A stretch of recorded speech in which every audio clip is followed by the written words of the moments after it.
Yes, kambabuzeeko eggulo akawungeezi budde badde buzibiridde President Kyagulanyi Robert yabadde ku live ekiro ekyo era bingi ebyabadde bitambula bamubuuziza ebibuuzo bingi era nga abiddamu ebimu ku byo bibadde bitwala akadde era nga yagambye nti bino engeri biri sensitive maybe tujja kubyogerako mbadde njagala ebibuuzo ebyangungu n'ekimu ku bibuuzo ebya hitins up nange ne binkwatako kyekibuuzo ekyabuuziddwa Sylvia Namutyaba. Ekibuuzo kino kibadde somehow sensitive ngera bw'otunuulira bw'otoyinza ogaa nti president ekino anaakyanukula atya bamubuuza ne bagamba yamubuuza nagaa nti owaaye mukama wange tuwulira ebitambula kuva lwe wajja mu bendobendo lino lye balimu obudde buno balimulira nagamba nti abantu bataddewo controversial debates oba ebibuuzo bingi nnyo kubanga ku nkolaganayo ne Honorable Akena owa UPC naga nti engeri Namutyaba gyali Omuganda yajuliza ekyobuganda nagamba Akena ono yatukola bubi taata we yatukola bubi mu kaseera kali ng'Abaganda yalumba Obwakabaka ekyo kyabadde agezaako okutegeeza kale ate gwe oli mukolagana naye mbw abantu bali mu byogerako Mwami Kyagulanyi musajja mugezi nnyo yayogedde ebigambo bino munansonyiwa kino okusinga ddala vidiyo eno ngikoledde abo abataategedde byabaddemu nga jjajja wange mu kyalo oluzungu talumanyi yagambye bw'ati ekisooka nti kale kanzi simanyi sijja bitambula nga yabitambudde naye njagala byonna mbyogereko yagambye asekerera abo abalowooza nti be balina okumulondera emikwano gy'alina okuba nagyo kubanga tebateekeddwa musalako he is a different generation nti ate ye mugigi mulala ekyokubiri n'agamba enkolagana ye ne Jimmy Akena teyakatandika n'agamba nti nze enkolagana gye nnyina ne Jimmy Akena evudde wala era bwe nakolera oluyimba olwa Badman from Kamocha ye yasooka okuluwuliriza nga tukyali mu studio kino nakibagambako edda abazze bagoya bu video bwange n'abangoberera ku medias endala zentera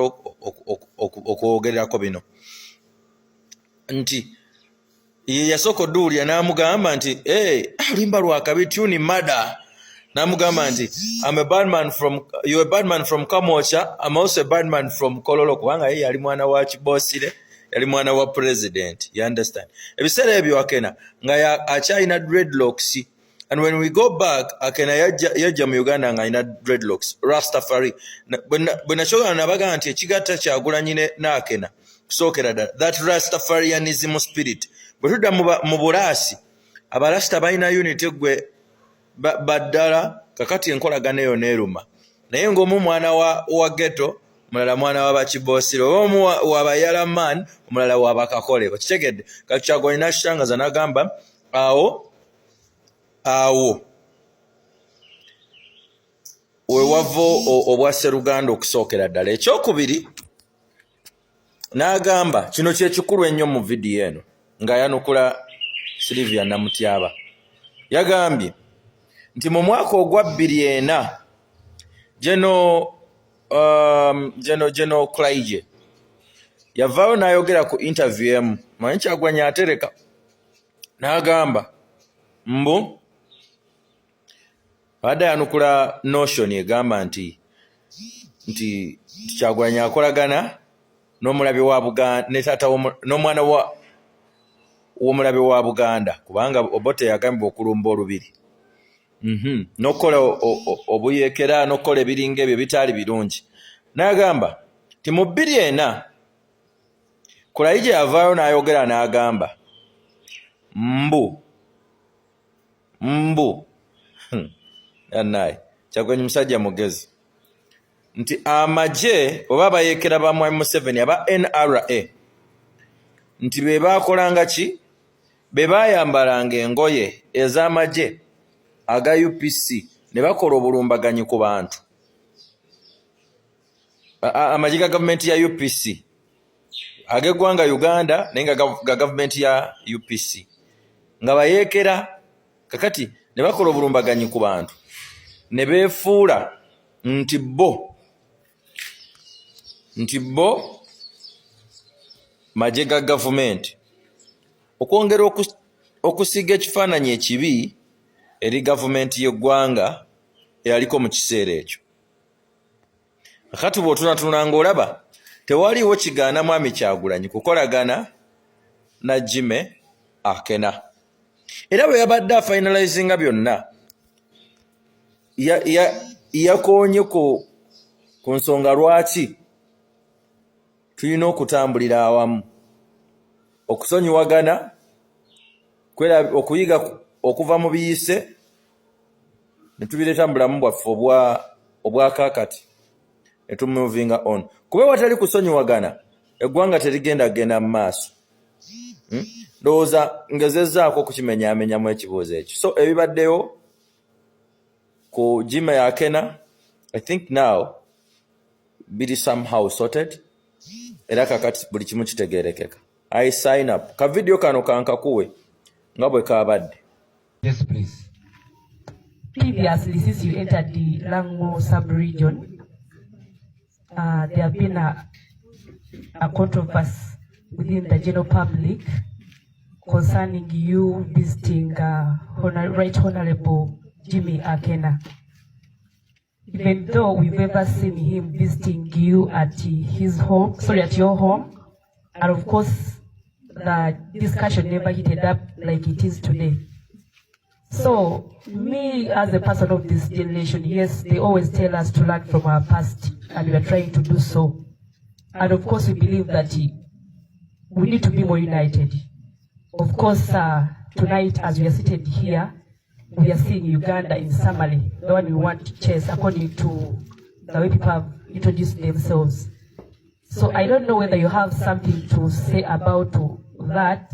I've seen so many people who are saying that Obote was an enemy to us, the Baganda, and again you're visiting the son. And to the extent that you also reached his tomb. So I don't know what you can say about that. Thank you, sir. Thank you. Now you brought controversy. I love controversy because that's how we solve it. Yes.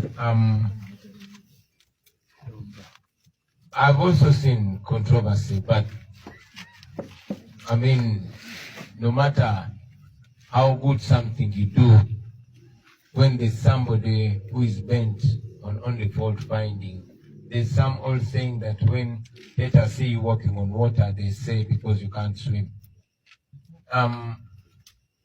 Definitely, being friendly is a good thing. Definitely, brotherhood is a good thing.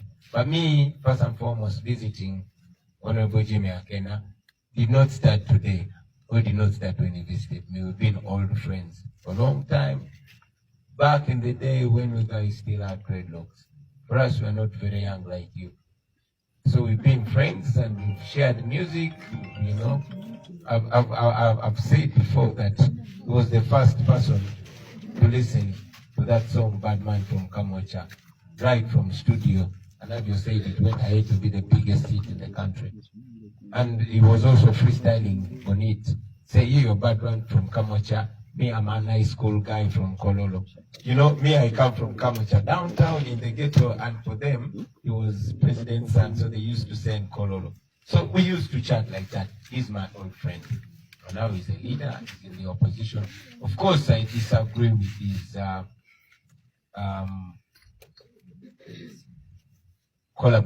old collaboration with Museveni, because Museveni is a betrayer, just like he continues to do. But that notwithstanding, he is a brother, he is a friend, he's somebody I respect. And even lately, we bond more because we share a problem. A problem who is a problem of Uganda. So anybody that thinks they should choose friends for me, me, I'm from a very different generation, okay? From a different generation. There were tragedies in the past. There was a conflict in the past. And that conflict was used to teach us hate. You guys know that, I mean, you are much younger, but we grew up thinking that UPC guys went to the villages in Buganda and killed people, because that is what the TVs and radios were saying since 1986. Me, 1986, I was only 4 years. All of you were not born. But that is what was on radio. That is what was being said. Except Jajalina. So that is what was always on radios. That is what they pumped in our heads. Until recently, in 2004, December 26th, when Kai Dotafili said, actually, the NRA rebels are the ones that used to put on UPC uniforms and go and kill people. So you see that we are being told to hate, but who are we being told to hate? Danny Magic, who is my music producer, you know? So that being the case, we believe that this is a generation to love, this is a generation to rediscover our own selves. What happened in the past happened. It has been 40 years. 40 years.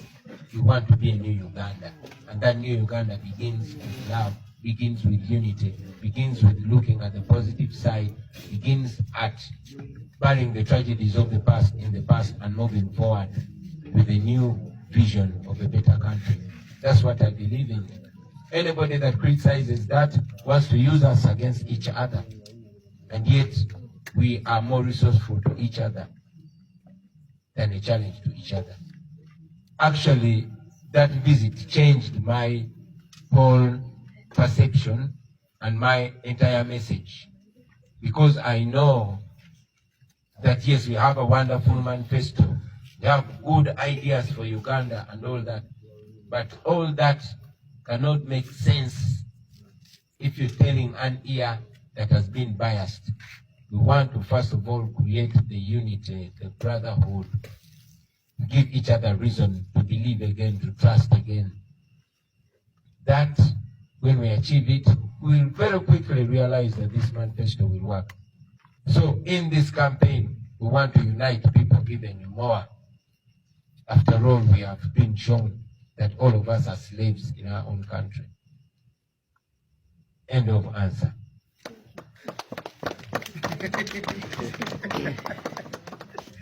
But you're asking two serious questions, guys.